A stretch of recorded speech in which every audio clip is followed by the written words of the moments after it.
Salam, Om Swastiastu, Nama Budaya, Salam Kebajikan. Perkenalkan, kami dari kelompok 2 yang beranggotakan 5 orang. Saya Restiwati dengan NIM H05240225. Saya Dapat Maina dengan NIM H05240110. Saya Rikun Gilang Saputra dengan NIM H05240002. Saya Nufatia dengan NIM H05250118. Saya Nurahma dengan NIM H024033. Nah, di video kali ini kita akan menyampaikan hasil observasi kami, yaitu di sekolah SD 12 Pangale untuk memenuhi tugas mata kuliah pengembang kurikulum yang diampu oleh Ibu Dr. Aziz Sendrawati Amri SPD MPD. Selamat menyaksikan.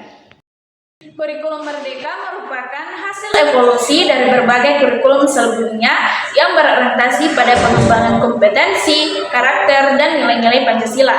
Nah, melalui penerapan profil pelajar Pancasila, kurikulum ini menekankan kebebasan belajar, fleksibilitas, serta pembelajaran yang berpusat pada peserta didik. Nah, landasan filosofisnya mencerminkan nilai kemanusiaan, spiritualitas, dan gotong royong yang sejalan dengan tujuan pendidikan nasional. Nah, dengan demikian, pelaksanaan kurikulum Merdeka di SD Negeri 12 Pangale menjadi bukti nyata bahwa penerapan pendidikan yang berlandaskan nilai moral, sosial, dan spiritual sesuai kebutuhan zaman. Oke, selanjutnya implementasi kurikulum di SD Negeri 12 Pangale dilakukan secara bertahap dan kolaboratif. Guru mempelajari capaian pembelajaran sebagai dasar penyusunan alur tujuan pembelajaran. Melalui kegiatan guru belajar bersama kepala sekolah, proses ini melibatkan diskusi dan penyesuaian dengan karakteristik siswa serta kondisi sekolah. Setelah ATP selesai, guru menyusunnya menjadi rencana pelaksanaan pembelajaran atau modul ajar. Pelaksanaan di kelas dilakukan secara kontekstual sesuai kebutuhan dan gaya belajar siswa, namun tetap berpedoman pada standar nasional. Selain itu, evaluasi kurikulum dilakukan secara berkala untuk menilai efektivitas pembelajaran dan ketercapaian tujuan.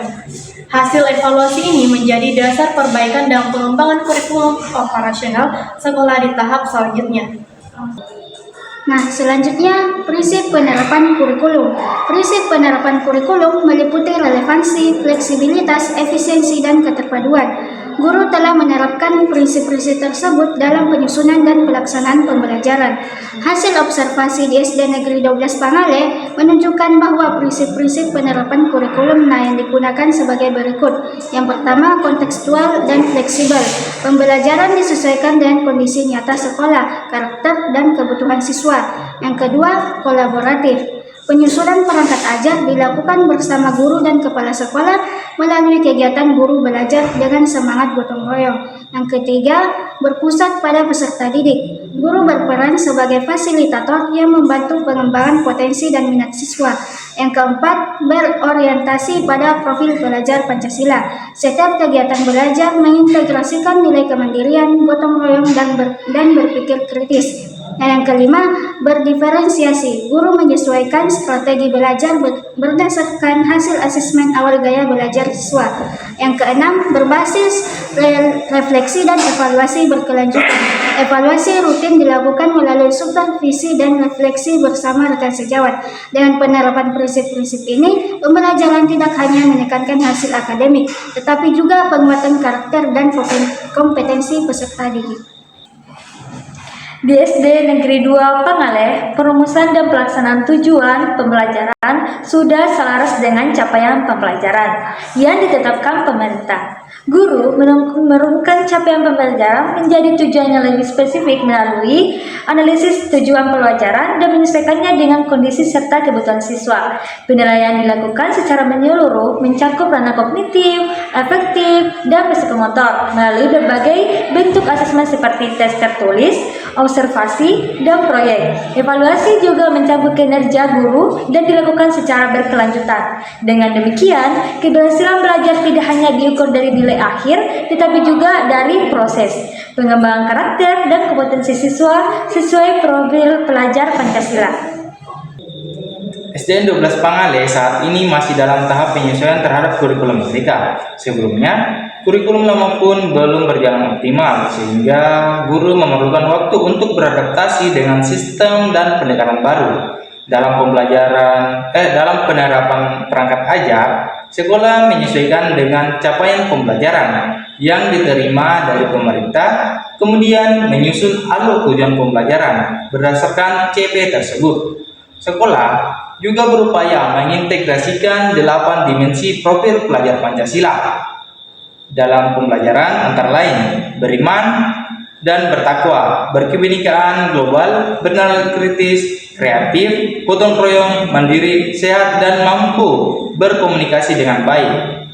Penyelesaian CP dilakukan dengan memahami isi CP, lalu mengkontekstualisasikannya sesuai kebutuhan dan kondisi siswa tanpa mengubah substansinya. Guru berperan merancang rencana pelaksanaan pembelajaran atau disingkat dengan RPP yang relevan dengan karakter peserta didik. Penyusunan CP, ATP, dan RPP dilakukan secara kolaboratif melalui kegiatan guru belajar setiap minggu di mana guru dan kepala sekolah berdiskusi untuk menyamakan persepsi. Tantangan utama yang dihadapi adalah pemahaman guru terhadap konsep CP, ATP, dan pembelajaran berdiferensiasi. Namun, kolaborasi antara guru menjadi kunci mengatasi hal tersebut. Secara umum, kurikulum Merdeka membawa dampak positif seperti fleksibilitas dan fokus pada kebutuhan siswa, meskipun masih ada tantangan seperti kedisiplinan dan adaptasi guru. Dengan semangat belajar dan kerjasama, SDN 12 Pangale optimis kurikulum Merdeka dan membawanya perubahan positif bagi pendidikan di sekolah. Tantangan utama yang dihadapi adalah pemahaman guru terhadap konsep CP, ATP, dan pembelajaran berdiferensiasi. Namun, kolaborasi antar guru menjadi kunci dalam mengatasi hal tersebut. Secara umum, kurikulum Merdeka membawa dampak positif seperti fleksibilitas dan fokus pada kebutuhan siswa. Meskipun masih ada tantangan seperti kedisiplinan dan adaptasi guru, dengan semangat belajar dan kerjasama, SDN 12 Pangale optimis kurikulum Merdeka akan membawa perubahan positif bagi pendidikan di sekolah. Nah, itulah hasil video observasi kami. Kurang dan lebihnya mohon dimaafkan. Wabillahi taufiq wal hidayah. Assalamualaikum.